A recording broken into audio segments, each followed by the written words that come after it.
When I was young, my brother and I built a boat with our father. We spent several years sailing and exploring the Patuxent River. And then I met Tony.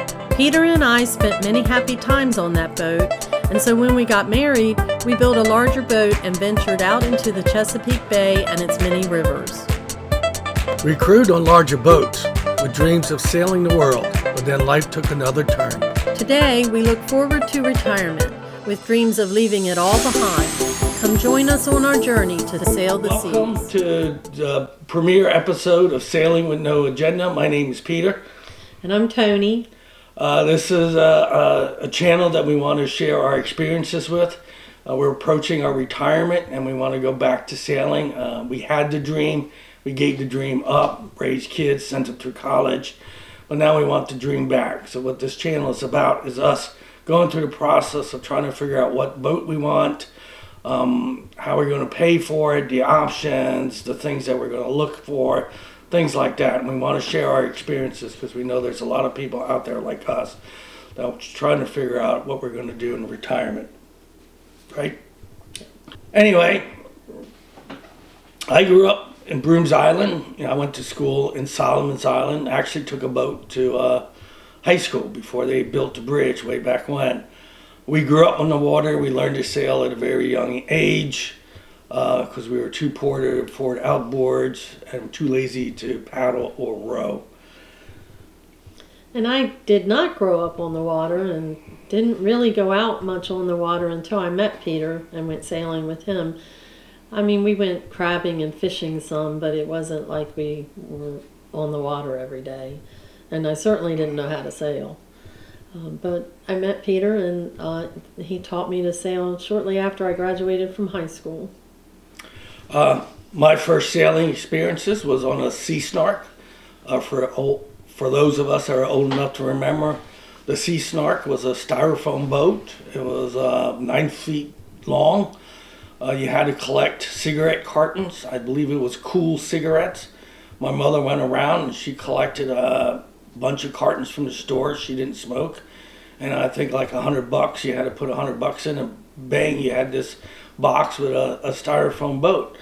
And my father would sail with us and we would crew on a 9-foot styrofoam boat. I think we were more ballast than crew, but that was our first experience sailing.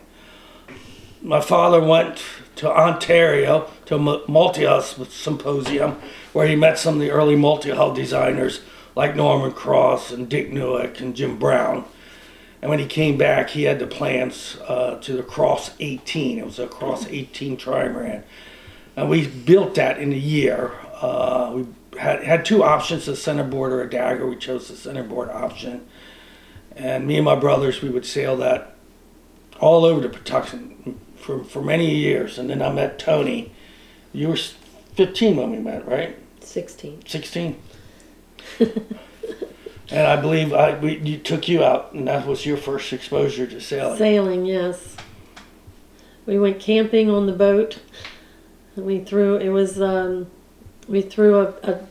tarp over the boom, so we had a tent. So it was very rustic, but it was a nice weekend. I am surprised my mom let me go because I had just graduated from high school when we did that. But it was a really good experience until we didn't have wind returning home. And that wasn't very much fun. But. And back in those days, I didn't have outboard, so we just flailed in the water until the breezes picked back up to get where we were going. We sailed that boat a lot, and at the same time, I think I was doing some crewing on the Governor's Cup race, the Annapolis to Norfolk race. I crewed on a Jim Brown Sea Runner 31 Manticore. I crewed on a Sea Runner 40. And then we rented Hobie Cats when we would travel to the beaches. The Hobie Cats were fun. They were fast. You didn't like the Hobies, did you? They were okay. Very uncomfortable. We got married in 1985. We knew we wanted a bigger boat. I had my heart set on a Sea Runner 25 or a Sea Runner 31. My father, who was also wanting to build another boat, found a design called a trailer try from Ian Farrier, He had a very novel folding system at the time. And so for our wedding present, we got blueprints Boat plans. for a trailer Tri 720. Beautiful boat. And we spent 3 years building that boat. I built one, and at the same time, my father built one. We built them side by side. It was supposed to take 9 months. You're thinking of babies. No. Boats take longer. No, you told me 9 months. It ended up being 3 years. My mother-in-law and I, we would go do other things while they were working on the boats. We called ourselves boat widows. And we went shopping and traveling and all kinds of stuff. It took 3 years. It took 3 years. Every spare moment, Thanksgiving, holidays, we spent every spare moment building those boats. And at the time, we were talking to Ian Ferrier, and he was with Corsair Marine, and they were just gearing up for the F-27. And he was telling us that the F-27 was going to come out and be production, but they were still 2-3 years away because they were beginning to develop it. And we kind of said, well, we can't wait that long. 9 months we would have our own boat and we would be sailing. Little did we know. When our boat hit the water, it was about maybe 5-6 months later after the first F-27 hit the water. If we had to do it all over again, I think I would have just bought the F-27. That was 3 years of our lives building that boat, and it was tough. We launched it in 1988, I believe. Was it 88? I think it was 88. And we sailed that boat all over the Patuxent River. We sailed it on the bay. It was a beautiful boat. It slept 4. We had a bathroom, a potty on there. We had a 2-burner alcohol stove. We had a sink with a pump faucet, held a whole 5 gallons worth of water. We had running lights. We had nodometer on it. We had spinnaker, storm jibs. We had a self-tacking. We worked with Ian to move that forestay up further so we could use a self-tacking jib, because we're kind of lazy sailors, right? We don't want to work too hard. We just want to relax. And it was a very fast boat. I think we had it up to 35 knots on a broad reach coming out of the Hong River. Realistically, we probably shouldn't be sailing, but as a young working couple, we always had to be someplace Monday morning.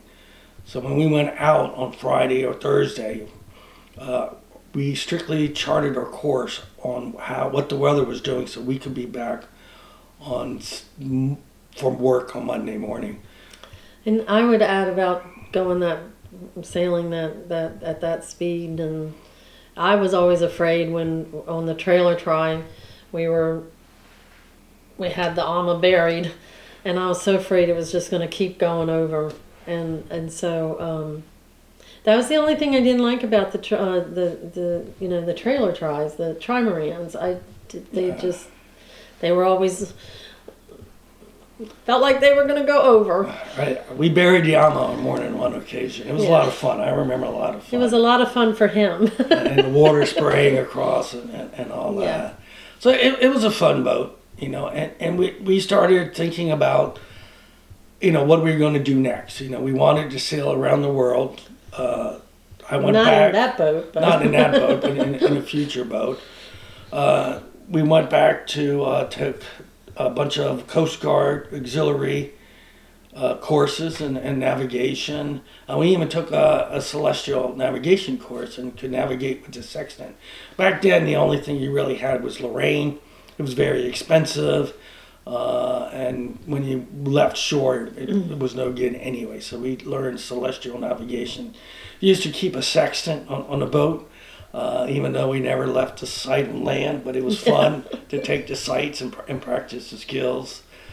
And I was the navigator. Yes, and you were very well. We had the paper charts, and the only navigation instrument we really had was a compass and a knotometer that showed us how fast we were going. Yeah. Actually, I had a binoculars with a compass built into binoculars to take bearings. So we never got lost or anything. We had a good time. We could get anywhere we want. And then we had kids. Yep. And life changed dramatically. our dreams went. But we love our kids. If you're listening, we love you. Our dreams went. 1991, my son was born. Now, we did take him sailing with us. There's no reason why you can't take kids sailing. People do it all the time. The internet wasn't around, it was just in its infancy in the early 90s. So there was a lot that we didn't know, and he couldn't just look up or research. In 93, our daughter was born. I started a new job. And then I had to go back to school. I only had an associate's degree in computer science. I went back to school to get my bachelor's, and that took a long time, working full-time, raising kids, and basically going back to school full-time to get my bachelor's degree. And that's when, once I was done, you went back to school. I went back to school, and I think the kids were in middle school when I finished. Right, I think you finished in... Yeah, it took a in little bit 99? of time. Were you finished 99 or 2000? Yeah. Anyway, the boat barely, there were seasons where the trailer try never went into the water. And we ended up getting rid of it in 2003. Life just got in the way, running the kids back and forth to recitals and horseback riding and sporting events and camping and all those things that you want your kids to be part of kind of pulled us away from the water. Yeah. But we sent our kids through college. They finished school. Anyway, my daughter's working as a marketing manager in Florida. My son works at Goddard Space Flight Center as an aerospace engineer. But more importantly, they're out of the house. Yes. So we have the house to ourselves. We're kind of empty nesters. We do have grandkids now, but we're not going to let them change the plans. They're going to come with us sailing, and we're going to share the experiences with them. 2020 was a rough year. The COVID was around. Yeah. And we were really sitting on the back deck of the Tranquil Inn in Manteo, North Carolina, which is on the Outer Banks. And we were drinking copious amount of wine, I believe. Yes. Looking at the boats, and we saw the boats there, and we start to realize, well, he did. Peter did. I didn't. I wasn't aware that this was forming in his mind. It didn't take much to convince her. No, it did not. But a suggestion, and she was fully on board. Of why can't we start looking at getting another boat, and picking up where we left off, and realizing our dreams. And another thing I would say about that, I have friends who have retired. And that is the thing. People think about the financial side of retirement, but not what are you going to do when you retire? Do you have like things in mind? And, we both have hobbies and things we enjoy. So we always thought about that. But, after that weekend in Manteo, we realized that we can still do some of those things and have our dream back about being out on the water and maybe not sailing around the world. I don't know if we'll get there. He thinks so. But certainly, some pretty cool adventures ahead. So I have 3 years to retirement. Tony has 4 years to retirement. Really doesn't leave much time to plan this out if we want to be sailing when we retire. We live extremely busy lives, even though our kids are out of the house. We're working long hours. Especially this year during COVID, we're working out of home. The problem with working out of home, there's no demarcation.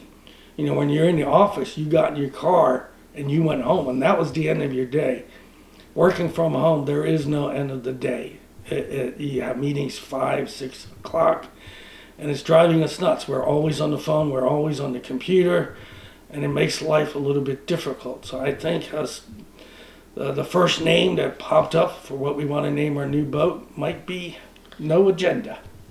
Yes. No agenda. We're looking forward to it. So we're going to be sailing with no agenda. That's the plan. We have no place to be on Monday.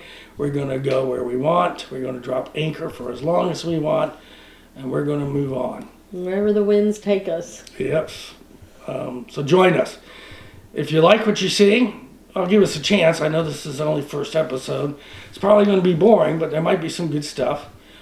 Click the subscribe button. Click the like button. If you hate this video, click the like button anyway. We need it. Thank you. See you in the next episode.